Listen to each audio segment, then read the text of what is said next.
Hi friends, welcome to the UPSC PCS forum. आज हम NCERT के एमसीक्यू सीरीज में मुगल एम्पायर को देखेंगे।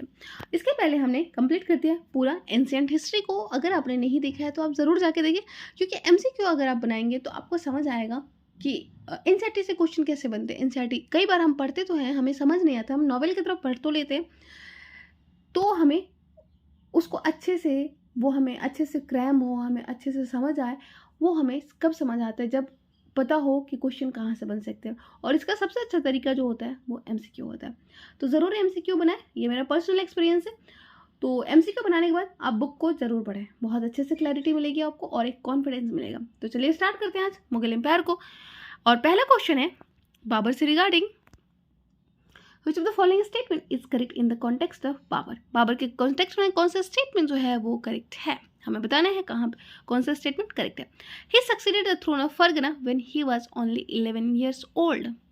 1526 में he defeated the Sultan of Delhi, Sikandar Lodi at Panipat and captured Delhi and Jaipur.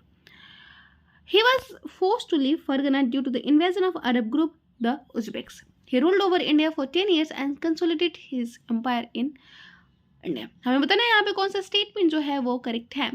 तो पहला जो है वो बिल्कुल सही है, 11-12 ईयर्स का होता है जब वो फरगना को सक्सीड करता है थ्रोन के रूप में। तो ये बिल्कुल सही बात है, ये जो ऑप्शन है हमारा बिल्कुल करेक्ट है। ही defeated the sultan of Delhi Sikandar Lodi. Sikandar Lodi नहीं होता एक्चुअली, वो होता है इब्राहिम लोदी। सिकंदर लोदी के बारे में हमने पढ़ा था कि उसने एस्टेब्लिश किया था आगरा नामक सिटी को, ठीक है, और गुलरुखी सिस्टम भी उसने स्टार्ट किया था। तो आप ध्यान रखेंगे। बाकी he was forced to leave Fergana due to the invasion of Arab group Uzbeks, तो ये भी बिल्कुल गलत है, क्योंकि वो फोर्स हुआ था फरगना को लीव करने के लिए, क्योंकि कंटिन्यूअस इन्वेजन हो रहा था किसका? टर्क्स के कंटिन्यूअस इन्वेजन के कारण वो फरगना को छोड़ दिया था। He ruled over India for 10 years and consolidated his empire in नहीं, बस 4 साल तक उसने रूल किया था, 1526 से 1530 तक। ऑप्शन नंबर हमारा जो 1 हो जाएगा वही करेक्ट होगा। और the Uzbeks under the leaders of Shaybani Khan captured Fergana, और जो साइबनी खान होते हैं उसके अंदर में जो उज़्बेक्स होते हैं वो कैप्चर कर लेते हैं किसको? फरगना को। बताएंगे कमेंट सेक्शन में फरगना अभी कौन से कंट्री में पड़ता है। Second number question, the Babur was invited to invade India by Daulat Khan Lodi and Rana Sanga. Ustad Ali and Mustafa played a key role in utilization of gunpowder. Rana Sanga supplied troops and other helps to Babur in Battle of Panipat. हमें बताना है यहाँ पे कौन सा statement जो है वो करेक्ट है। तो पहला स्टेटमेंट तो बिल्कुल सही है कि बाबर जो है वो इन्वाइट किए जाते हैं इंडिया में किसके द्वारा? दौलत खान के द्वारा, ठीक है, और राणा संगा के द्वारा। क्यों? क्योंकि जो दौलत खान जो होता है वो गवर्नर होता है और वो इब्राहिम लोदी के रूलिंग से बहुत परेशान रहता है। उस्ताद अली और Mustafa played a key role in utilization of gun powder, ये भी बिल्कुल सही बात है। राणा संगा सप्लाई करते हैं troops and other helps to Babur in battle of Panipat, बिल्कुल गलत बात है, ऐसा कुछ नहीं था। ऑप्शन नंबर हमारा बी करेक्ट हो जाएगा, क्योंकि स्टेटमेंट फर्स्ट एंड सेकेंड जो है वो करेक्ट है। दौलत खान लोधी कौन होते हैं? गवर्नर होते हैं। कहाँ का गवर्नर होते हैं? लाहौर का। और वो हैप्पी नहीं होता है किसके रूलिंग सिस्टम से? इब्राहिम लोधी के रूलिंग सिस्टम से, और इसीलिए वो इनवाइट करते हैं किसको? बाबर को।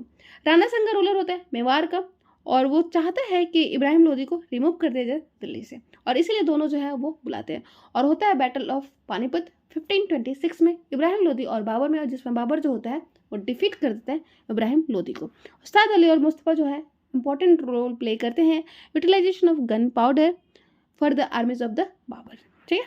और राणा संगा ने कोई हेल्प नहीं किया था बाबर का इन द बैटल ऑफ पानीपत, सब कोई सप्लाई नहीं किया था ट्रूप्स को। थर्ड नंबर क्वेश्चन देख लेते हैं, who among the following defeated Babur in battle of Sar e Pul. तो सर ए पुल का जो बैटल हुआ था इसमें से किसने डिफीट किया था बाबर को? हमें बताना है। अब्दुल्ला खान उज़्बेक, साइबनी खान, उबायदुल्ला खान एंड जानी बेग। तो इसमें से जो साइबनी खान होता है वो डिफीट करता है बैटल ऑफ सर ए पुल में किसको? बाबर को, ठीक है। साइबनी खान जो होता है वो डिफीट करता है, जिसको शाही बेग भी कहा जाता है, और वो एक उज़्बेक लीडर होता है, वो हरा देता है किसको? बाबर को बैटल ऑफ सर ए पुल में। और जो साइबन्स होता है वो 5th सन होता है किसका? जोची का, जो कि चंगेज खान का एल्डेस्ट सन होता है। फोर्थ नंबर क्वेश्चन देख लेते हैं। The main reason for Babur's victory in the battle of Panipat was. तो मेन रीजन क्या होता है बैटल मतलब बाबर की विक्ट्री का बैटल ऑफ पानीपत में? His horse riding, his skilled warfare, support of local people, internal disputes among Afghan. तो हमें बताना है यहाँ पे कौन सा स्टेटमेंट जो है वो करेक्ट है। बिल्कुल ऑप्शन नंबर बी हो जाएगा हमारा करेक्ट, क्योंकि वो काफ़ी स्किल्ड वॉरफेयर था। मतलब उसकी जो वॉरफेयर जो उसकी जो लड़ने की जो क्षमता थी वो काफ़ी स्किल्ड थी, और इस वजह से जो न्यूमेरिकल स्ट्रेंथ था बाबर का कम होने के बावजूद भी वो इब्राहिम लोदी को बैटल ऑफ पानीपत यानी 1526 में हरा देते हैं।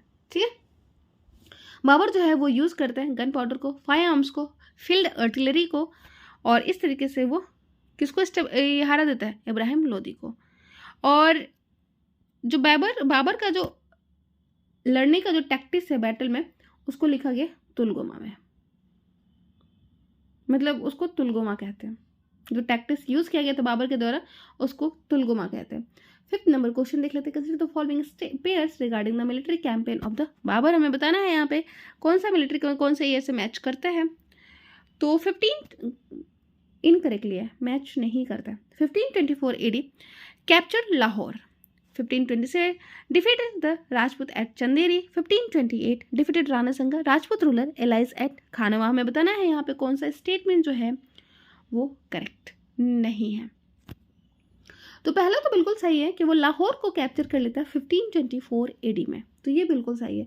वो डिफीट करता है राजपूत एट चंदेरी 1527 AD में, तो वो 1527 में नहीं होता। बैटल ऑफ जो चंदेरी होता है वो कब होता है? 1528 में होता है। ठीक है, और डिफीट कर देता है राजपूत को चंदेरी, और मेन जो रूलर होते हैं चंदेरी के मेदिनी राय होते हैं। मेदिनी राय और बाबर के बीच में ये लड़ाई होती है जिसमें बाबर जो होता है वो जीत जाता है।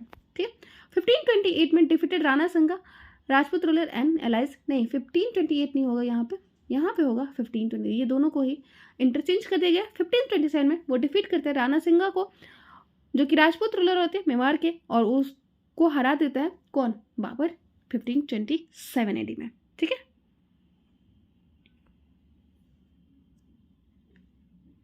राणा संगा को खानवा के वॉर में।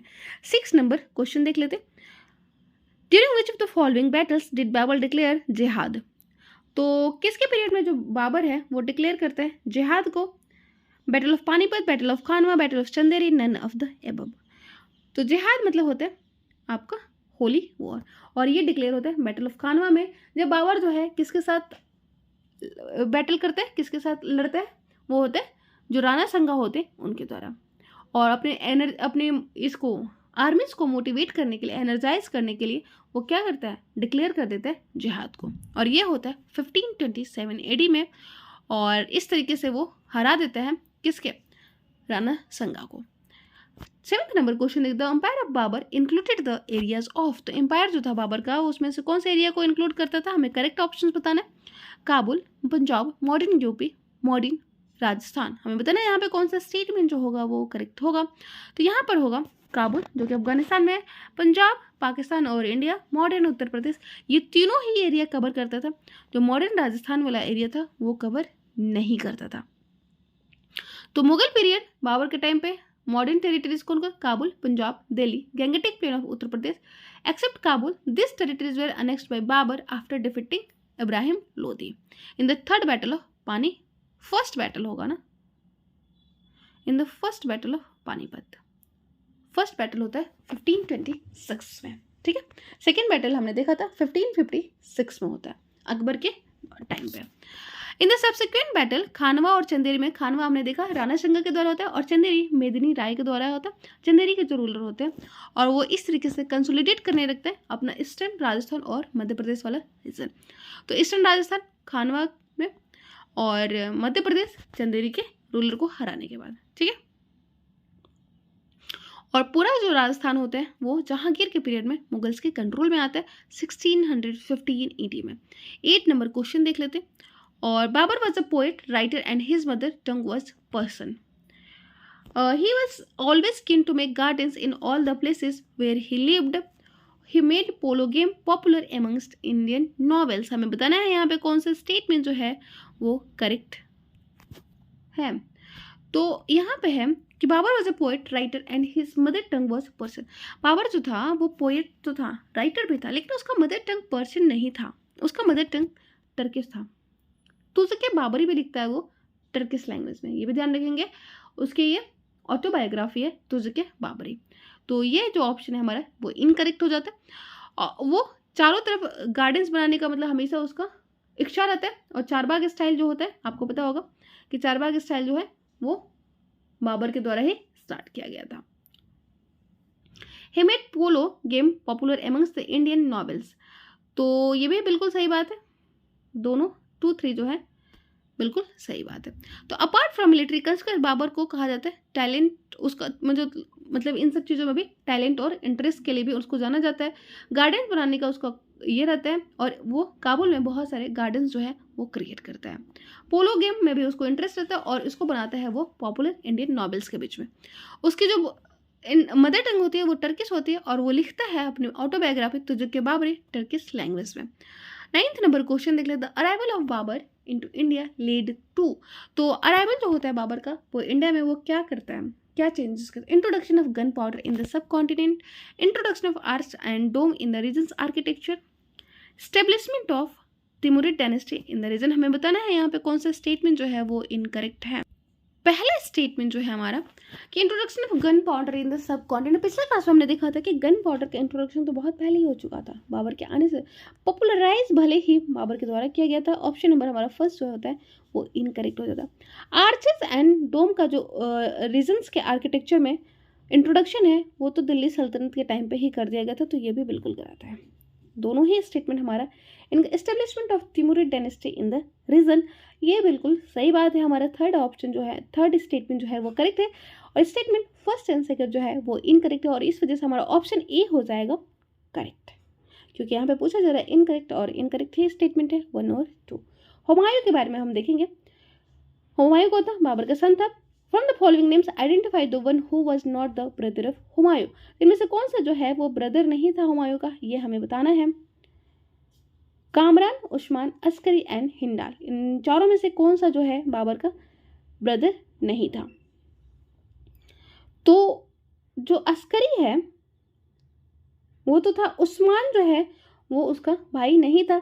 अस्करी, कामरान और हिंडाल जो है वो बाबर के भाई रहते, जबकि उस्मान जो है वो बाबर का भाई नहीं रहते और वो सक्सीड करते हैं थ्रोन को जो हुमायूं के द्वारा इस्टेब्लिश की गई थी मुगल डायनेस्टी 1530 में। हमने देखा था 1526 से 1530 तक बाबर रूल करता है और 1530 में क्या होता है, हुमायूं आ जाता है। हुमायूं 1530 से 40 तक राज करता है, फिर 1555 से 1556 इसके बीच में चौसा का लड़ाई होता है। किसके साथ? हुमायूं और शेरशाह सूरी के साथ, हम देखेंगे अभी आगे। तो काबुल कंधार जो थे वो किसके अंदर चार्ज में थे? हुमायूं के यंगर ब्रदर जो है वो कामरान, उसके अंतर्गत। 11th नंबर क्वेश्चन देख लेते, किसी the following statement with reference to the Humayun के रिगार्ड में हमें बताना है कौन सा स्टेटमेंट जो है वो करेक्ट नहीं है। इनकरेक्ट स्टेटमेंट बताना है हमें। He divided his inheritance according to the will of his father. Sirsa, a Turk novel, defeated Humayun at the Chausa and Kannauj and forced him to flee to Iran। तो हमें बताना है यहाँ पे कौन सा स्टेटमेंट जो है वो करेक्ट नहीं है। तो यहाँ पे पहला स्टेटमेंट जो है he divided his inheritance according to the will of his father, ये बिल्कुल सही बात है, ठीक है। Sirsa, a Turk novel, defeated Humayun at Chausa and Kannauj and forced him to flee to Iran। तो जो सिरसा होता है वो टर्क्स नहीं होता है, वो अफगान होता है, ठीक है, ठीक है। वो डिफीट करता है हुमायूं को चौसा और कन्नौज में। कन्नौज का जो बैटल होता है चौसा 1539 और कन्नौज 1540 और फोर्स करता है उसको ईरान में जाने के लिए और ईरान का जो रूलर होता है वो उसको शरण देते हैं। ऑप्शन नंबर बी हो जाएगा हमारा इनकरेक्ट, क्योंकि वो टर्क्स नहीं होते हैं, वो अफगान होते हैं। कौन? शेरशाह। देख लेते हैं एक बार एक्सप्लेनेशन में। सडन जो डेथ हो जाता है बाबर का, उसके बाद रिस्पॉन्सिबिलिटी जो होता है न्यूली कॉन्स्टिट्यूटेड एम्पायर का, वो किसके कंट्रोल में आ जाता है? वो आ जाता है हुमायूं के। और शेर खान जो होता है वो अफगान होता है और वो चैलेंज पोस्ट करता है मुगल एम्पायर को। हुमायूं जो है उसके अगेंस्ट में मार्च करता है, लेकिन वो डिफीट हो जाता है किस में? बैटल ऑफ चौसा और बैटल ऑफ कन्नौज में, और वो अपने एम्पायर को खो देता है। अल्टीमेटली वो कहाँ चला जाता है? एज ए रिफ्यूजी ईरान में चला जाता है। 12th नंबर क्वेश्चन देख लेते हैं। और 12th में Humayun during his short reign carried out many military expeditions in this context which of the following were captured by him। तो कौन सा जो रीज़न है वो कैप्चर किया गया था हुमायूं के द्वारा, क्योंकि उसका जो शॉर्ट पीरियड था उसने बहुत सारे मिलिट्री एक्सपेडिशन किए थे। हमें बताना है यहाँ पे कौन सा स्टेटमेंट जो है वो करेक्ट है। गुजरात, गोलकुंडा और मालवा, हमें बताना है यहाँ पे उसने किस किस को कैप्चर किया था। तो उसने कैप्चर किया था गुजरात को और मालवा को, गोलकुंडा को उसने नहीं किया था, इसलिए हमारा जो ऑप्शन हो जाएगा 1 और 3 जो हो जाएगा वो करेक्ट हो जाएगा। सेकेंड जो है वो नहीं होगा। तो मार्च करता है गुजरात में, जो कि रूल किया जा रहा था बहादुर शाह के द्वारा, वो उसको डिफीट कर देता है और इसके बाद वो मालवा का जो रूलर होता है उसको भी डिफीट करने में सफल होता है। गोलकुंडा के अगेंस्ट वो कोई भी एक्सपेडिशन लॉन्च नहीं करता है। 13th नंबर क्वेश्चन देख लेते हैं। Which of the following is the correct chronology of battles fought by Humayun. Humayun के द्वारा करेक्ट कौन सा जो बैटल है वो लड़ा गया था, हमें बताना है। तो जो करेक्ट क्रोनोलॉजी होगा अगर देखें तो वो होगा चौसा, जो 1539 में होगा। उसके बाद होगा कन्नौज, जो कि 1540 में होगा और इसमें भी शेर शाह सूरी के द्वारा ही होता है। और उसके बाद होता है आपका सरहिंद, जो कि 1555 में होता है सिकंदर शाह सूर के द्वारा। तो ऑप्शन नंबर हमारा हो जाएगा डी, चौसा, कन्नौज और सरहिंद। ऑप्शन नंबर डी हो जाएगा। बैटल ऑफ चौसा जो है वो लड़ा गया था 1539 AD में शेर शाह सूरी और हुमायूं के बीच में। चौसा जो कि बिहार में एक रीजन है वहीं पर लड़ा गया था और हुमायूं वहाँ पे डिफीट हुआ था बैटल। बैटल ऑफ कन्नौज होता है, कन्नौज आपको ध्यान होगा ट्रिपरटाइट स्ट्रगल के बारे में, जो कि काफ़ी फर्टाइल रीजन होता है। हमने देखा था ट्रिपरटाइट स्ट्रगल यानी पाला, प्रतिहारा और राष्ट्रकूटास का था। और वहीं पर 1540 में क्या होता है, Humayun again military expedition launch करते हैं। किसके अगेंस्ट में? शेर शाह सूरी के द्वारा, और शेर शाह सूरी के अगेंस्ट में रिवेंज लेने के लिए, लेकिन फिर से वो वहाँ पे हार जाता है। और ये जो बैटल होती है वो 1540 में होती है, उसको कहा जाता है बैटल ऑफ कन्नौज। और ये एंड कर देता है मुगल रूल को। और जो हुमायूं होता है वो चला जाता है कहाँ पे? ईरान में चला जाता है। ईरान का जो रूलर होता है उसको एज अ रिफ्यूजी शरण देता है। उसके बाद होता है battle of Sirhind. Battle of Sirhind जो होता है 1555 AD में होता है और इस बैटल में जो सिकंदर शाह सूरी होता है, जो सूर डायनेस्टी का रूलर होता है, वो डिफीट हो जाता है और मुगल डायनेस्टी जो होती है वो फिर से रिस्टोर हो जाती है। 14th नंबर क्वेश्चन देख लेते हैं। In Iran Humayun received help from Safavid Shah.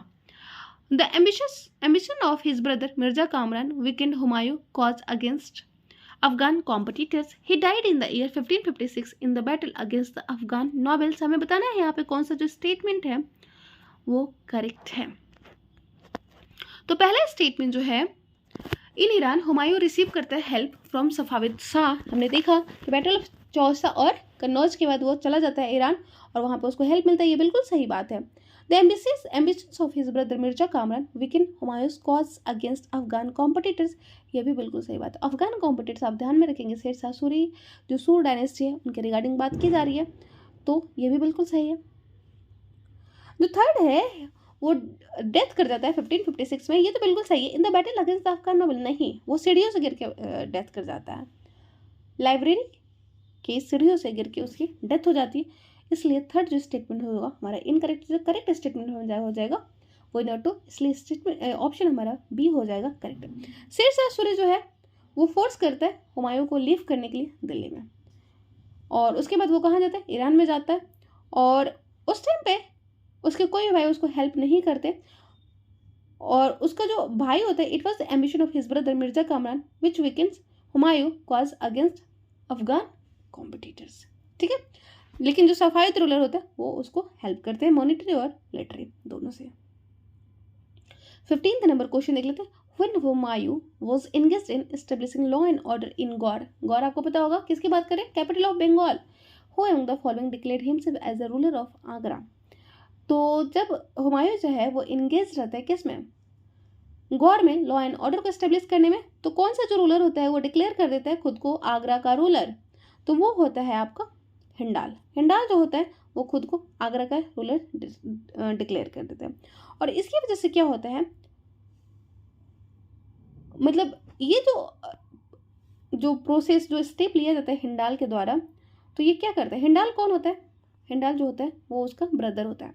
ठीक है, तो वो क्या करता है, वो प्रोवोकेशन में बहुत सारे जो नोबल होते हैं उसको प्रोवोकेट करते हैं और इसीलिए वो हिंडाल पे अपना कब्जा करता है। Later he place allegiance to Humayun, लेकिन वो एलिजियंस भी हुमायूं के लिए प्लेस करता है। 16th नंबर क्वेश्चन देख लेते हैं। और 16th number question, what was the main reason behind the establishment of new city of Delhi by Humayun which he named Din Panah? तो क्या रीजन था? It can serve as a second capital. Agra was under constant threat due to rising power of Bahadur Shah. हमें बताना है यहाँ पे कौन सा स्टेटमेंट जो है वो करेक्ट है। तो दोनों ही स्टेटमेंट यहाँ पे करेक्ट है, दोनों ही रीजन रहे हैं। हुमायूं ने सेकेंड कैपिटल बनाया था किसको? न्यू सिटी, जिसका नाम रखा था दिन पर, और वहीं के लाइब्रेरी से उसका डेथ भी हो जाता है। तो ये बिल्कुल सही है। और आगरा जो है, the reason for its is to create another seat of capital as Agra, क्योंकि आगरा जो था वो कॉन्स्टेंट थ्रेट में था, जो बहादुर शाह का जो राइजिंग पावर होता है उसकी वजह से, इसीलिए उसको Delhi as a second capital स्थापना करना पड़ता है। दोनों ही स्टेटमेंट हमारा करेक्ट है यहाँ पे, ठीक है, क्योंकि आगरा जो है कॉन्स्टेंट थ्रेट में होता है। नेक्स्ट क्लास में हम देखेंगे शेर शाह सूरी के बारे में। तो आई होप आप लोगों को अच्छा लगा। Thank you so much, bye.